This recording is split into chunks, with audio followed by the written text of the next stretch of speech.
नमस्कार साथियों, स्वागत है आपका आरपीएससी म्यूजिक थ्योरी में। आज हम तानपुरे पे उत्पन्न होने वाले सहायक नादों की जानकारी प्राप्त करेंगे। तो चलिए शुरू करते हैं आज की वीडियो। मनुष्य के कान अधिक से अधिक 6 सहायक नादों का श्रवण कर सकते हैं। सहायक नादों की संख्या अलग अलग वाद्यों पर अलग अलग होती है।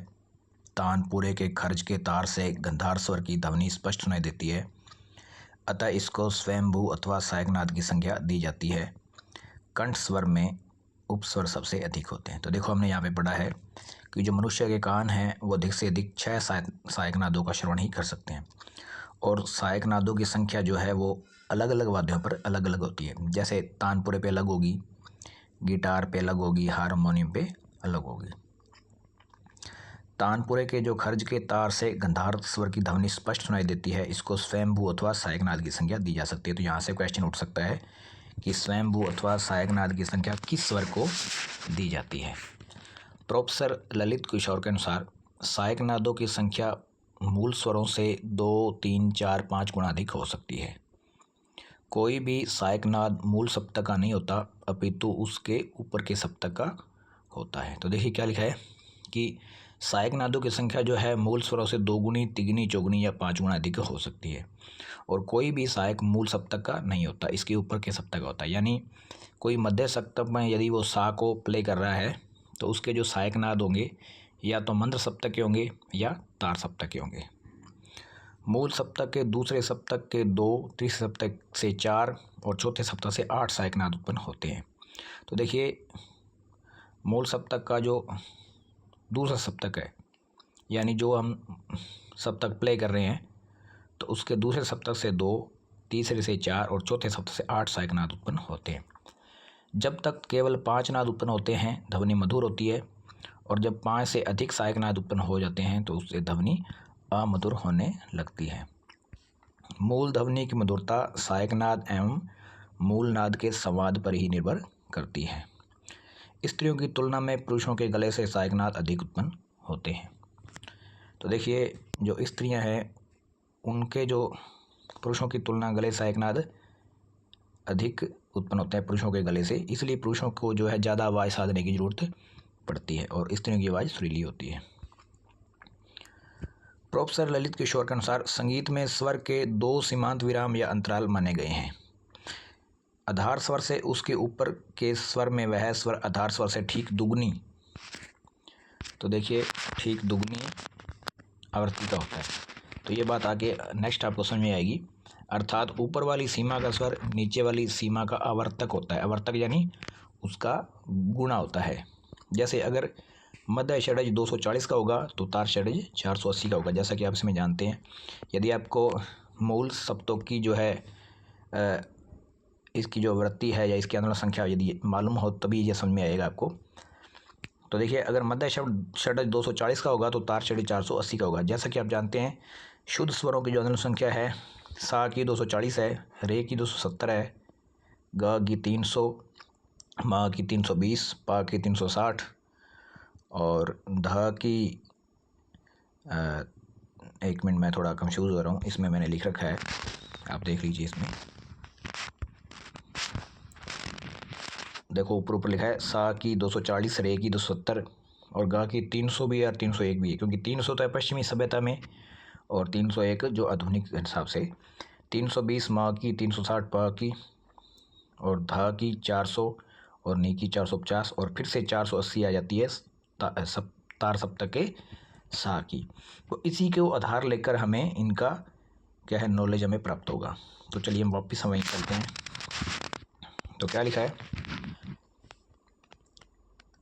तानपुरे के सहायक नादों को गणित के आधार पर दर्शाया जा सकता है। 1 से लेकर 9 सप्तक के अनुपात में सहायक नादों की उत्पत्ति होती है। तो देखो, 1 से लेकर 9 सप्तक तक के अनुपात में, यानी 9 तक हमें गुणा करनी है। 1 से लेकर 9 तक इनको हमें गुणा करनी है और 3 बार इसको हम देखेंगे। तो देखिए, इसमें 9 के बाद फिर वही क्रम दोबारा चल पड़ता है। फिर बताया गया इसमें, यदि तानपुरे के तार मंद्र सप्तक के पा, सा और सा स्वरों पे मिले हों तो षड्ज स्वर से सा रे ग म प इसमें प्राप्त होता है। और पंचम स्वर से पा, धा, नी और सा स्वरों की प्राप्ति होती है। अतः स्पष्ट है कि तानपुरे के चारों तारों से एक ही समय में सातों स्वरों की प्राप्ति होती है। तो आपको ध्यान में रखना है कि जैसे आप जानते हैं तानपुरे में 4 तारें होती हैं, तो इनको मंत्र सप्तक के पा, ये भी ध्यान रखना है कि तानपुरे की जो सबसे पहली तार होती है उसको किस स्वर से मिलाया जाता है, तो पा मंत्र सप्तक के पा से मिलाया जाता है। तो इनको पा, सा, सा से मिलाए तो षडे स्वर से सारे गामा पा 5 स्वरों की उत्पत्ति होती है, और पंचम स्वर से यदि मिलाया जाए तो पा, धा, नी से 4 स्वरों की उत्पत्ति होती है। इसका मतलब यह कि इसमें सातों स्वर में प्राप्त हो जाते हैं। अब इसे हम गणित के हिसाब से इसमें दर्शाएंगे। तो देखिए इसमें मंद्र पंचम के तार से सहायक नादों की उत्पत्ति। तो प्रश्न आ सकता है कि मंद्र पंचम के तार से सहायक नाद की उत्पत्ति किस तरह से कैसे होती है, ये प्रश्न पूछा जा सकता है। तो देखिए स्वर की अनुलोम संख्या यहाँ पे 180 को हम 1 से लेकर 9 तक गुणा करेंगे, और फिर इसका उत्तर जो आएगा उससे हम देखेंगे कि कौन सा सहायक नाद उत्पन्न होता है। तो 180 अनुलोम संख्या होने पर सहायक नाद मंद्र सप्तक का पा है, यानी जो मध्य सप्तक का पा होता है उसकी आवृत्ति होती है उसमें 360, उसमें 360 होता है, तो इसका आधा करने से 180 होता है। और फिर जैसे इस फिर दोबारा पा नीचे आई लिखा हुआ है, देखो ऊपर वाले मध्य सप्तक का पा लिखा हुआ है यहाँ पे 360। उसके बाद रे जो है तार सप्तक का रे बताया हुआ इसमें, यदि रे मध्य सप्तक का हो यानी इसके नीचे वाले सप्तक का, तो उसकी आवृत्ति होती है 270, तो यहाँ पे 540 है। इसके बाद फिर से पा आ गया, ये है तार सप्तक का, देखो तीनों पा यहाँ पे आ चुके हैं, पहले मंद्र, फिर मध्य और फिर तार सप्तक, तो 720 हो गया। नी के बारे में जैसा कि इसमें बताया हुआ है, जो यहाँ पे 900 बताया हुआ है और उसमें उसका आधा 450 था, तो ये तार सप्तक है। इसके बाद रे, यहाँ पे रे जो है ये उससे भी ऊपर के सप्तक आ गए, इसमें 2 डॉट लगे हुए हैं। तो देखिए यहाँ पे 540 था, ये अति तार सप्तक जो है इसका है 540 का डबल। फिर माँ 1260 है, इसमें भी 2 डॉट लगे हुए हैं, तो ये भी अति तार का है। पा इसमें दोनों लगे हुए तो 1440, यानी मंद्र सप्तक का 180, फिर उसका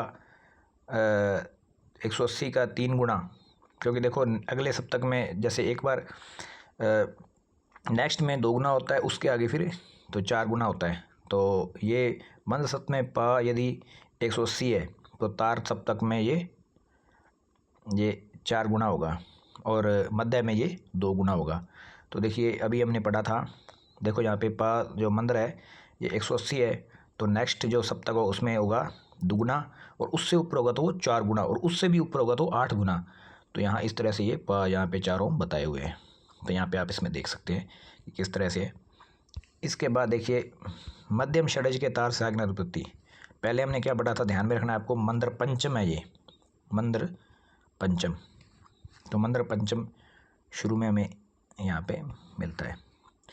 इसके बाद मध्यम षडज, उससे तो इसमें हमें क्या करना है, षडज के हिसाब से यहाँ पे हमने 180 से क्यों गुणा किया, क्योंकि इसकी अनुलोम संख्या 180 होती है मंद्र पंचम की, और यहाँ हमने मध्यम षडज के 240 क्यों लिखा, क्योंकि 240 इसकी संख्या होती है, इसलिए इन सभी को 9 से गुणा करेंगे तो इनके जो बराबर में जो आएगा, जैसे 240 यहाँ पे आ रहा है, तो इसका मतलब 240 ये मध्य सप्तक के षडज से है तो 240 होता है, 480 तार सप्तक होता है, तो वैसे वैसे हम इसमें लिख लेंगे, खुद इसमें हम लिख सकते हैं। तो इसके बाद नेक्स्ट देखो मध्य सप्तक के मध्यम स्वर से। तो मध्यम स्वर से देखो, जैसे कि आप जानते हैं मध्यम स्वर का जो है 320 होता है, क्योंकि सभी हमें मध्यम स्वर से ही लेने हैं, ठीक है। पहले मंद्र सप्तक के पंचम से, फिर मध्य सप्तक के षडज से, अब मध्य सप्तक के मध्यम स्वर से। तो यहाँ 320 को 9 बार गुणा कर लेंगे और जो भी हिसाब से स्वर बनेगा। तो यहाँ पे तो देखिए यहाँ पे 3 डॉट भी लगा रखे हैं, है ना। तो एक जिसमें डॉट नहीं है बिल्कुल भी, वो मध्य सप्तक हो गया, जिसमें 1 डॉट है वो तार सप्तक है, जिसमें 2 डॉट है अति तार, और उससे भी ऊपर जो है 3 डॉट इसमें लगे हुए हैं। तो इसमें लिखा है, इस प्रकार तानपुरे के 4 तारों से हम एक ही समय में सातों स्वरों की प्राप्ति कर सकते हैं।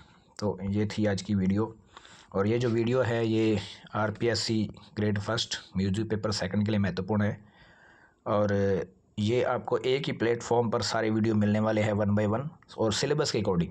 हम फालतू इसमें नहीं पढ़ेंगे, जो सिलेबस में जो बताया गया जिस तरह से क्वेश्चन पेपर आता है, क्योंकि क्वेश्चन पेपर बिल्कुल ईजी नहीं आता, क्योंकि हमें लगता है कि हमने जो प्रैक्टिकली कर लिया वही बहुत है, लेकिन इसमें थियोरटिकली जो चीज़ें ना वो बहुत मायने रखती है, क्योंकि प्रैक्टिकल जो हमने करना था वो MA तक लास्ट हो जाता है। इसके बाद जो परीक्षा की दृष्टि से देखा जाए तो थ्योरी बहुत मायने रखती है इसमें। तो आपको इसमें बहुत अच्छे से सीखने को मिलेगा। यदि आपको वीडियो अच्छा लगे तो लाइक करें, कमेंट करें, शेयर करें और चैनल पर नए हैं तो सब्सक्राइब जरूर कर लें। Thank you.